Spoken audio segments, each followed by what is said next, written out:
Michael, you're actually not my first sort of father-son duo to be on the show. But, you are Michael Vrska the third. And so I'm just wondering, as a kid growing up, did you have some kind of nickname? Were you Junior? Were you the third? Were you Mikey? How did we delineate between Michael Vrska, the second, your dad, and yourself in the house? Yeah, that's actually a really funny story. All growing up, I played golf, but my dad was also my club baseball coach.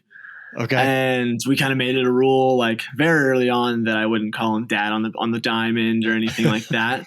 So he was always coach, and I think in reciprocating that, he used to call me three, because that was not only I'm the third, but it was also my number.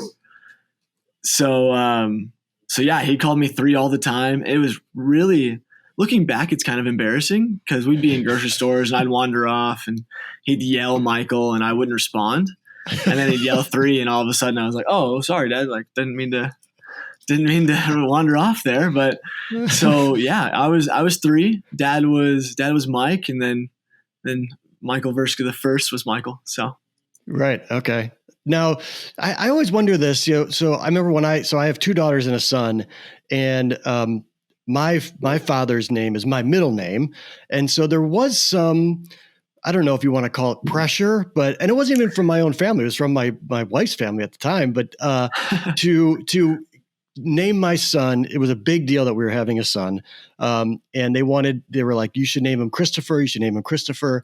And I was like, hey, I don't want to put that sort of pressure on him, because then he'll feel obligated to name his son Christopher. So is there already a plan for a Michael Vrska the fourth? I'd be lying to say if I hadn't thought about it, for sure. Yeah. I think it'd be way fun just to, call him four or something like that. Obviously, we're going to have to get some approval from the future wife side of the family, but we'll see. I mean, it'd definitely be an honor for me, just because, my dad was such a great example, and I don't know if I connected exactly the name, but if I name my son that, then hopefully he'd see, it'd be a line of examples. So that'd be really cool. It would. I mean, 4 generations of Michael Vrskas would be, that's quite the gift to the world. Really, truly. You work in the golf industry. Let's talk about your dad a little bit, and kind of, he's a pretty big deal to us in the golf world. Is there like some pressure to live up to sort of his standards almost? Like how does that play a role in how you kind of approach things? Yeah. My dad's actually been always really good. I don't think when I was younger, I realized how big of a deal, I guess you could say. Like, right. I feel like I was coach or dad.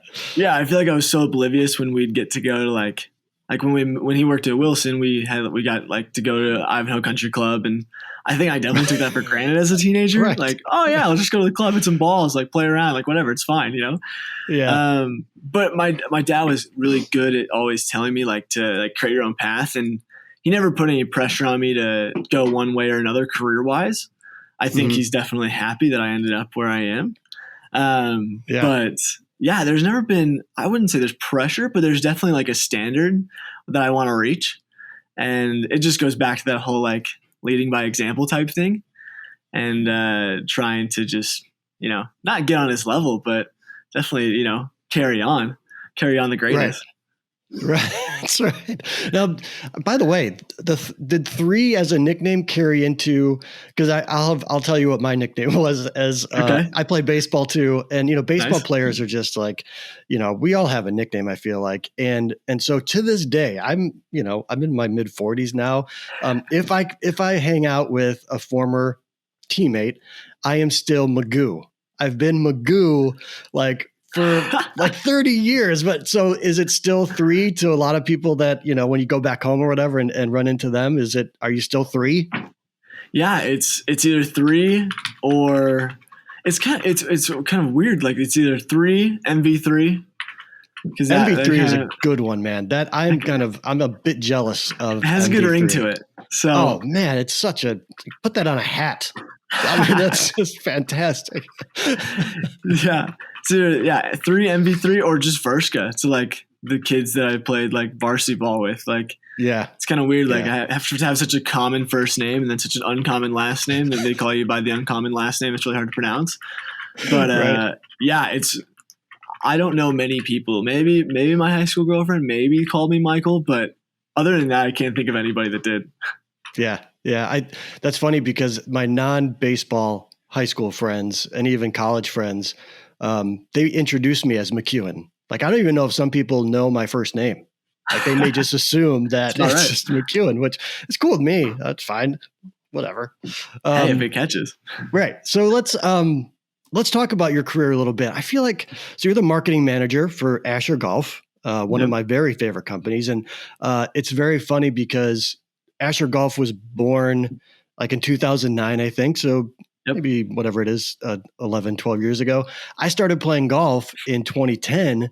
So I mean, literally, Asher Golf is the only glove. I mean, I don't know golf without Asher Golf. Like you guys have always been there. I've always been in love with the gloves. And then when you started making hats, I was like, all right, this is the best because I also love hats. But anyways, you were the marketing manager, right? Yep. That's my official title. I swear that like, I don't know, a few months ago, you were an intern there.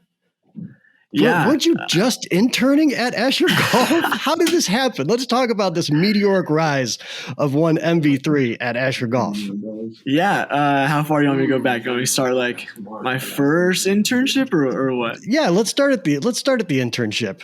Because I remember you going through like you were really like you were interning hard. You were doing all the cutout for the graphics and stuff and working your way through Photoshop and all that kind of stuff.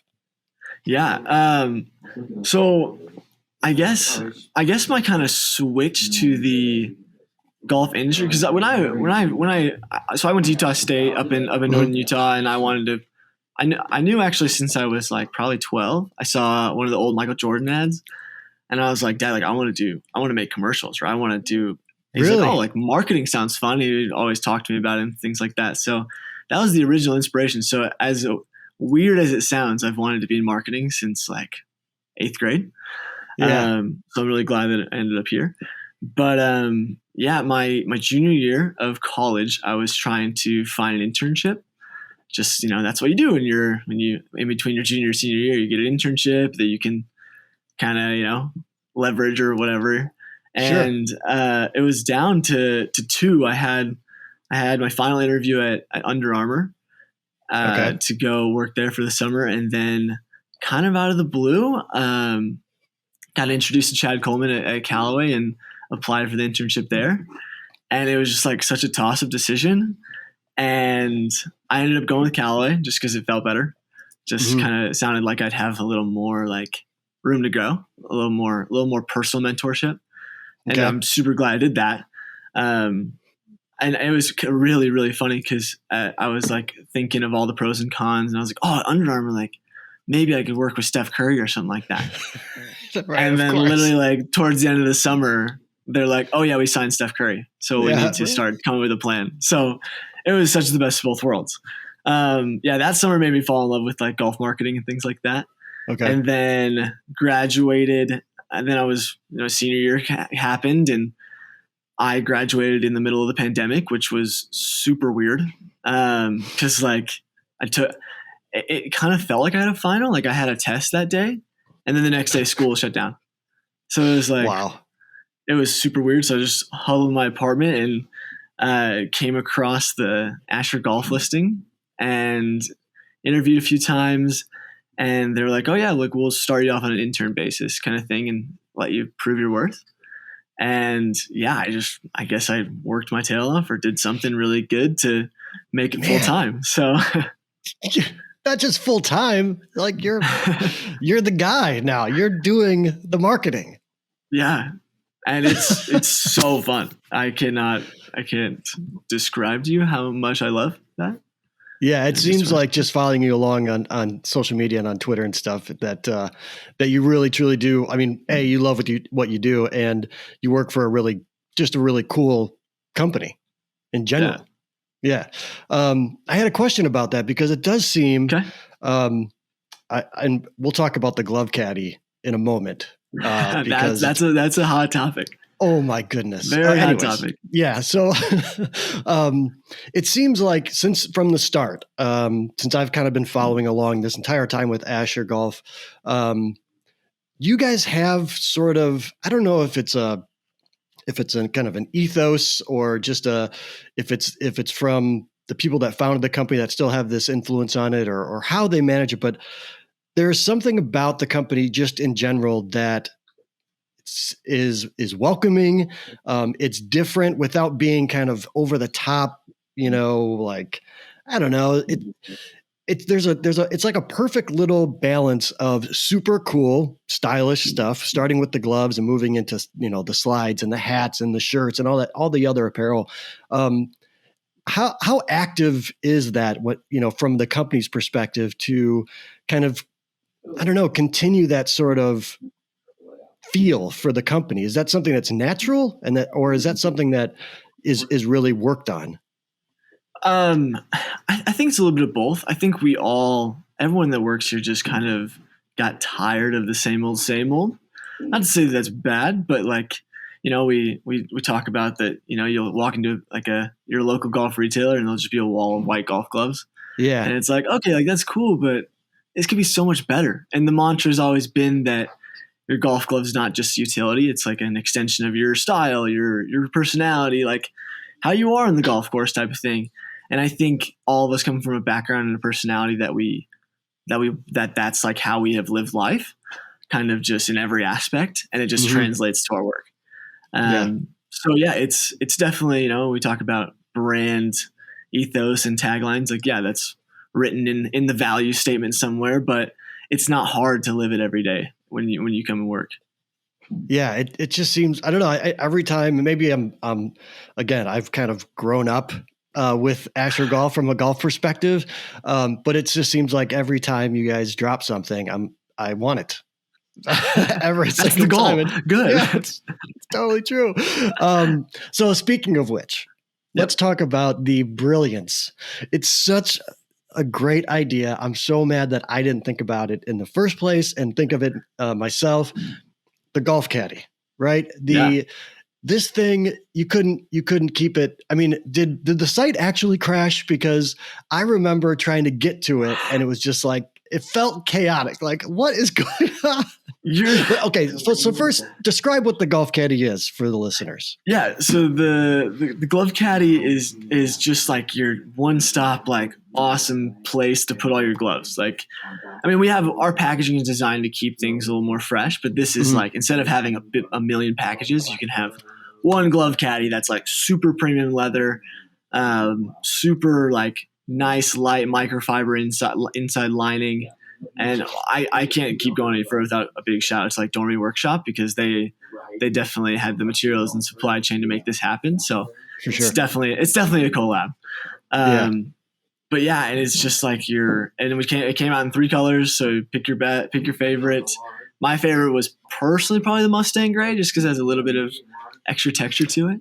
Same here. I'm glad I haven't got my hands on it yet. I'm still waiting for it to arrive, but that's the color, and I can't wait. Coming soon. Can't wait. Great. It's coming. But to answer your question, the site did crash. It was like the best and worst nightmare as the marketing manager, because like, you hit live and you're like, okay, like we'll see how it goes. And with every drop, it's like, oh, like little spike. Yeah. But and normally it's kind of funny. Like our office, we have like a simulator in a golf, like a chipping area and a putting green. And normally after I press live, I kind of just like de-stress. I go hit a few putts or something like that. Sure. And I hit live, walked away, hit a few putts, literally came back a minute later, and it was like just exploded. And like the Instagram comments were exploding. Like people were just questioning, and like I had it in my card, it's not there anymore. And I'm like, oh my goodness. Like we knew that it was going to be cool. We knew that it was going to be a cool item. Like it has a high price point. I can't think of another glove caddy that's higher price in the market. I can think of a few others, but none of that. And it just overwhelming in a good way. And that's when, so we had a nice little stockpile. And after that happened, we were just like, we called up Dormy and we're like, we got to do a pre-order. We got to do something. Like, people want this and we want to give it to them. So that's how the pre-order is born. And yeah, the pre-orders should be shipping out here in the next week or two. So, man. So will it be like, will you do another like pre-order, another release? Is there plans for another sort of version of it, or do you guys just need to catch your breath for a minute? You know, upgrade some servers, like for real. That's one. That's one. Ever since the first one, the goal is to do another pre-order. Okay. So it'll all. I mean, it's sad that COVID-19 is the excuse for supply chain, but as long as the supply chain holds up, we plan to do another. Because I mean, we still get it's so funny that product has been like the biggest like learning and like roller coaster for me, just because I mean that product we had thought of, it's been in the works for over a year. Really? Like from launch, yeah, it was been in the works for over a year, and then we kept getting samples, and we're like, it's just not perfect. And then we did all the gloves for Crew Cup this year. That was at a Hoopy.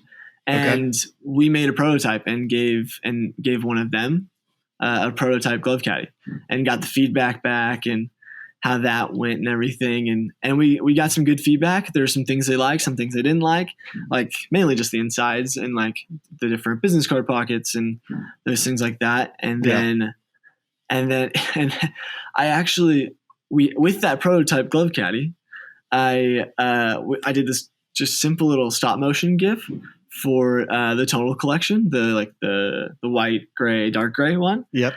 And just thinking like, I just want to show the different shades of the collection. It's fine. And that video has the most views on Reel. It has the most comments. Like, people just saw it and were like, I don't care about the gloves. I already bought the gloves. I just want to know about the glove caddy. Like, what is that? I want everything. So it's just.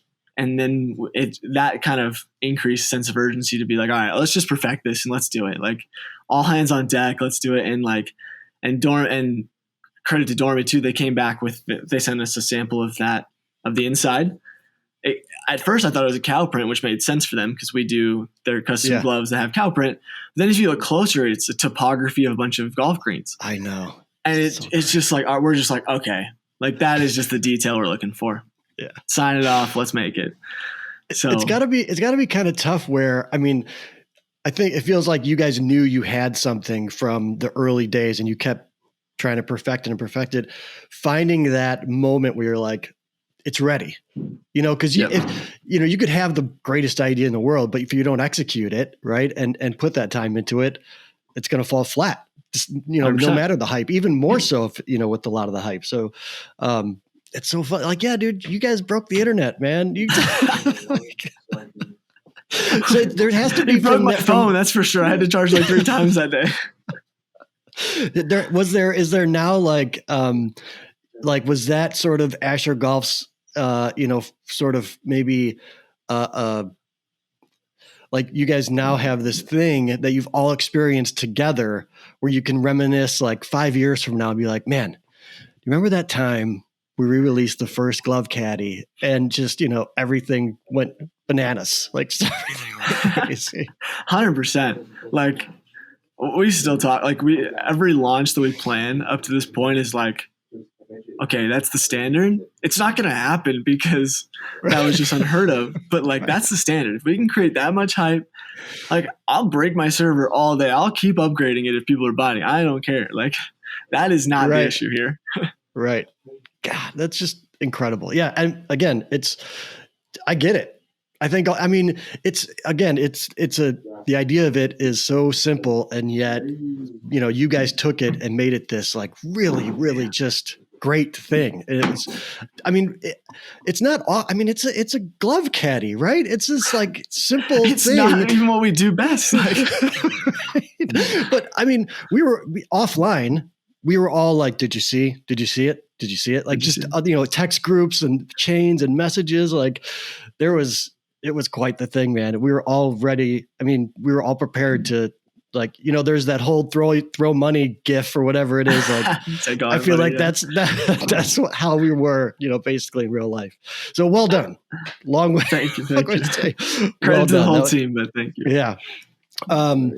So, okay, let's talk about your love of golf. Did you play at all, like, competitively? You said you'd played baseball. Was there something? Did you also do golf? In high school or college or anything like that? No, and I actually, that's one of my like few regrets from high school is I remember I never, like, I had a few teammates who were on the golf team, and I just didn't have enough confidence in my swing, or not my golf swing, my baseball swing, to be like, oh, I don't know, like, it's back-to-back seasons, it's gonna mess it up, like, I don't want to jeopardize that. So I would just play as much as I could on whenever we didn't have practice and things like that. But I can relate to the regret, because my younger brother did play. He was a baseball player too, and he did the same thing. He's a much more natural athlete than I was, but he did play on the golf team. And looking back on it now, like, he was playing free golf every day with his buddies, outdoors, and that alone would have been worth it back then, just to kind of hang out and play golf. But I didn't take advantage of it like I should have. So when did I assume it was your dad that introduced you to the game? When did that happen? Yeah. I don't know the first time he put a club in my hands, but I don't know if you saw on Twitter today, he posted like a little picture of us, and I think I'm like 2 or 3 in that picture. Is that right? Like this, like, I think I have like this like plastic golf glove. He's in like those old school like Oakleys that used to be popular, and we're somewhere. So my dad introduced me to the game. For most of my early years, it was very love-hate, because I was like, because golf is one of those sports where when you're not good, it's not as fun, but the grind definitely makes it worth it. So yeah, I definitely am glad that I stuck with it, because now I don't play baseball anymore.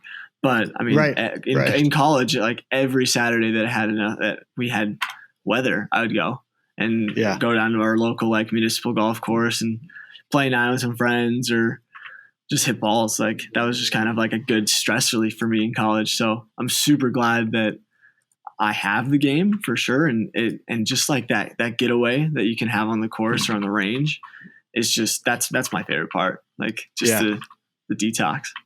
Yeah. Even, I thought I appreciated golf.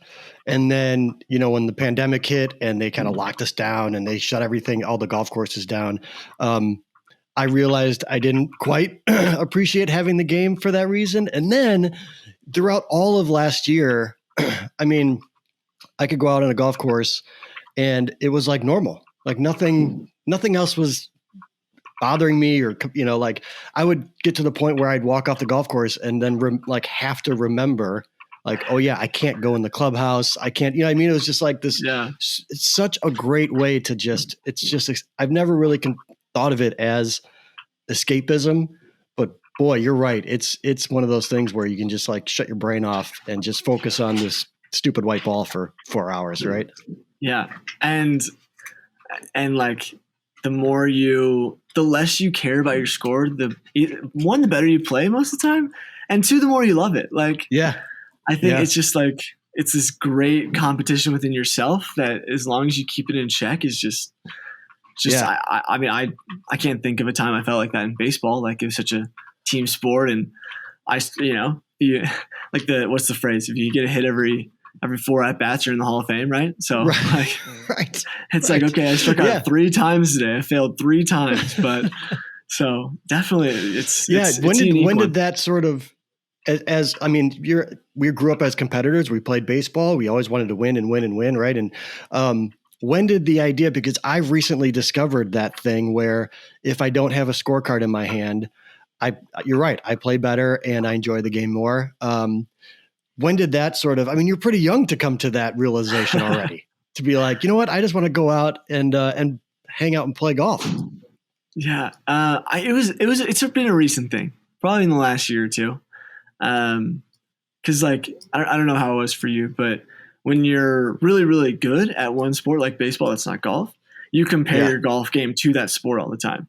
Right. You're like, oh, I'm at this level. Why am I not at that level in golf? So it's like, oh, I need to get to that level. I need to compete. I need to be better. And yeah, high school golf was fun, but it could have been a lot more fun if I would have just had that mentality. But yeah, it's a new thing, and I think that's one of the biggest things that can help people like the game more. I mean, the pandemic has definitely gotten a ton more people into golf, but I think to keep them there, the more they like love it, just for the sheer aspect of it, the better. Yeah, for sure. It's funny that you talk about, baseball, golf kind of relationship, because I remember just like, I was a pretty good baseball player. Like I could, and like I've said before in the show, that ball is moving at different speeds and different angles and all these different things. And then I go and I put a ball on a tee, and it's a disaster. Like I can't do it. It should be T-ball. It should be. It's not. Yeah, that was the first like real like why can't I do this? Doesn't make any sense. I'm doing like it's just sitting there. It's just a ball that's sitting there. But anyways, do you remember? You said you don't remember necessarily when dad coach put a golf club in your hand, but do you have a first memory with your dad, like on a golf course or at a driving range? Was he your first sort of golf instructor, or did he just give it to you and be like, just, get after it? He definitely was my first golf instructor. Like, whether I took the advice all the time or not, right. He definitely was there to make sure that, my path was good, and just everything was dialed in necessarily. Yeah. I thought it was better than that, but I would say my first, like just off the top of my head, probably one of my first big golf memories. I don't know how old it was, maybe like 10. We lived in Texas. My dad was working at Adams at the time. Okay. And we were members at Stonebridge Country Club, I believe is what it was called. Okay. And I think it's one of the first holes, massive fairway, par 5, but off to the left side, there's probably like a 20-foot drop into another fairway bunker. Okay. And I remember hitting it there off the tee and just dreading it. And I don't remember how many times it took me out, but I remember I got it out and like in the fairway to like then hit a decent approach shot. And I was just so proud of myself. I was like, I got it out. Like, I got it out. Like, that's like not even like luckily I recently had a hole in one with my dad there, and that was incredible. But yeah, that was my first one, and it was such a failure, but it felt like, but looking back, it's such a sense of a good memory, and like, oh, this game's good even when it's not going great. Yeah, it's kind of funny when people talk about golf is full of those little moments, right? So it's like there's that saying where you hit a good shot and they're like, that's the one that'll bring you back, right? And so that's like that shot as a 10-year-old just getting out of a bunker and being like, I did that. I mean, that's what brought you back for the next time or whatever, like you have those little successes along the way. And it's like, you're so desperate for those in the game of golf that that's what happens. Yeah. I mean, for real, like it's such a funny game. Like, and it's funny because it's funny because like I have a great uncle who is like kind of the guy who introduced my dad to the game, and we're still like a solid threesome. Like he just lives up the road, and then whenever my dad's in town, we get together. And then, I mean, looking back, like we've played rounds over the last 10, 15 years together, and it's pretty much the same dynamic of like, he's going to play this way, he's going to play that way, and we're going to have fun. And it's just such a good, like, it's when it's the cliche, like golf is a community, like no matter how big or small it is, like it's just such a bonding experience. It's really true. And part of that too, that's funny you bring it up, is the cross-generational ability to play something with your elders or whomever, your dad, your uncles, your grandfathers. Like I don't know another sport where you could really kind of do that. Like I can't go and play baseball with my dad. he's old. Like Yeah, she can't not do really. it, right? But like we go on a golf course and we can all kind of just hang out and compete in our own way. And yeah, that's really true. That is awesome about that game. You're right. Yeah, for real. So have you, speaking of which, have you sort of tried to, I don't know if you're a music on the course guy I am a music on the course guy. are you? Okay. Have you tried to impress or kind of pass along the new aspects of the game to your dad and uncle to say, like, this is you can do it this way too. Like, you don't have to keep scoring. We can just listen to music and do that kind of stuff. Yeah, I've tried. I think sometimes it lands, sometimes not. My dad is a big advocate for playing from the blacks, no Really? matter where we play. Which for him, it's like he is such a competitive guy that I think it's solely for him, and he doesn't care if we don't play the blacks, but it's whatever he's going to. Yeah. But yeah, like I remember the first time I wore AirPods on the golf course, he was just like, take him out. Like, what are you? I was like, I can hear you. I promise. I just need a little something. Like, to keep me in between, Right.